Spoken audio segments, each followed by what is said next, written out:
Cube Radio. Salut, c'est Charles Tran avec l'équipe dans 5 minutes. On s'intéresse aux sciences, à l'histoire et à l'actualité. Aujourd'hui, on parle de quelque chose qui fait du bien, se gratter. Un proverbe malien dit « On peut pas courir et se gratter les pieds en même temps, une chose à la fois ». Et comme simple plaisir de notre vie animale, se gratter, c'est en soi, je trouve, comme une mini-méditation. Je parle pas de se gratter de manière compulsive ou pour soulager des troubles comme l'eczéma, non. Juste se gratter quand ça nous prend quelque part sur la peau, ça soulage, ça fait du bien. Mais pourquoi est-ce qu'on se gratte? Qu'est-ce que c'est au juste qu'une démangeaison? Et pourquoi juste d'en parler, on a envie de se gratter un peu partout?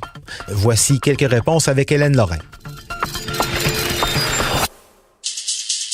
Une démangeaison, à la base, c'est une sensation provoquée par l'irritation des cellules de la peau ou des nerfs cutanés. Mais les causes de cette irritation sont nombreuses, à un tel point qu'il est difficile d'en faire un portrait homogène. Donc, on peut classer les sources de démangeaison en 4 grandes catégories. Une sécheresse de la peau, merci air sec de l'hiver, des réactions allergiques, merci au maringouin l'été, diverses maladies comme le psoriasis ou encore l'eczéma, et les autres démangeaisons qui arrivent littéralement de nulle part. Et là, c'est un peu difficile de blâmer quelque chose ici, mais on va y revenir. Lorsque des nerfs sensibles aux démangeaisons sont activés par certains agents réagissant à l'inflammation, à la sécheresse ou à d'autres types de dommages ou de stimuli, ils envoient un signal au cerveau via la moelle épinière et ce message dit de gratter à un endroit précis du corps. Cette sensation peut d'ailleurs être si violente et soudaine qu'on en a un spasme. Et ça peut être particulièrement obsédant aussi. Essayez de ne pas penser à gratter votre bobo qui guérit et qui pique juste pour le fun. C'est vraiment pas facile. On a comme besoin de se gratter. Mais à quoi diable les démangeaisons servent-elles? Pourquoi surviennent-elles? Est-ce une punition divine, la fatalité du destin ou un dérèglement dans la position des étoiles? Évidemment, rien de tout ça. Les démangeaisons sont un formidable signal que notre peau nous envoie pour nous signifier qu'il y a quelque chose qui se passe sur notre corps. Ça reste dans le flou, là, ce quelque chose qui se passe, car souvent il nous faut davantage de détails pour savoir de quoi il s'agit. Donc, ce quelque chose qui se passe peut être grave, comme des parasites ou encore de l'eczéma. Ça peut être bénin, comme un cheveu qui traîne sur notre peau. Moi, j'ai les cheveux longs, ça m'arrive tout le temps.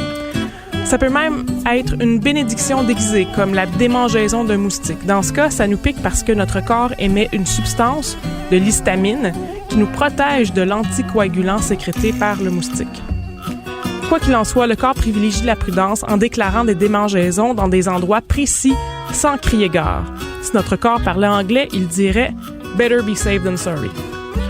Aussi, cette manière de procéder est en quelque sorte un vestige de l'évolution. La peau est un organe très grand. Si on l'étalait, ça ferait entre 1,5 et 2 mètres carrés. Et elle est directement exposée aux éléments extérieurs. Pour qu'on puisse réagir rapidement aux risques et aux attaques, la peau a évolué pour activer les démangeaisons très rapidement. D'ailleurs, on se gratte parfois par mimétisme, un peu comme on baille par mimétisme aussi. Je suis prête à parier qu'une partie complètement aléatoire de votre corps se soit mise à piquer depuis le début de cet épisode. Encore une fois, ce mécanisme serait hérité de nos ancêtres. Imaginez, un de vos comparses de tribu a des poux, il se gratte la tête. Vous la grattez aussi, essayant par le fait même d'enrayer les poux à venir. Ce mimétisme bien spécial explique quelques-unes de ces démangeaisons fantômes causées par rien en particulier. Maintenant, pourquoi se gratter, ça soulage autant? Vous avez probablement déjà remarqué ce phénomène contradictoire. Se gratter quand ça pique vraiment beaucoup, c'est un pur délice. Mais se gratter quand ça pique pas, ça fait mal. Se gratter envoie un petit message de douleur au cerveau, message qui masque et annule la sensation de démangeaison. Vous avez peut-être aussi déjà remarqué que pincer la peau qui pique ou y enfoncer un ongle, ça aussi, ça réduit fortement la démangeaison. En fait, c'est la même logique qui est à l'œuvre. Mais attention, il y a un piège. Se gratter beaucoup fait certes du bien, mais ça peut endommager et irriter la peau, causant encore plus de démangeaison. Donc, comme l'alcool et la lecture de commentaires sur les réseaux sociaux, il vaut mieux se gratter avec modération. Moi, je me souviens, quand j'étais petit, on pouvait trouver assez facilement du poil à gratter dans les dépanneurs pour faire des bonnes blagues. Il semble que ça se trouve encore sur Internet. Mais je sais pas, ce genre de blague qui est vraiment pas drôle, ça a quand même assez mal vieilli avec le temps. En tout cas, on saura la prochaine fois que ça nous gratte quelque part sans raison apparente que c'est notre peau qui fait son travail de protection.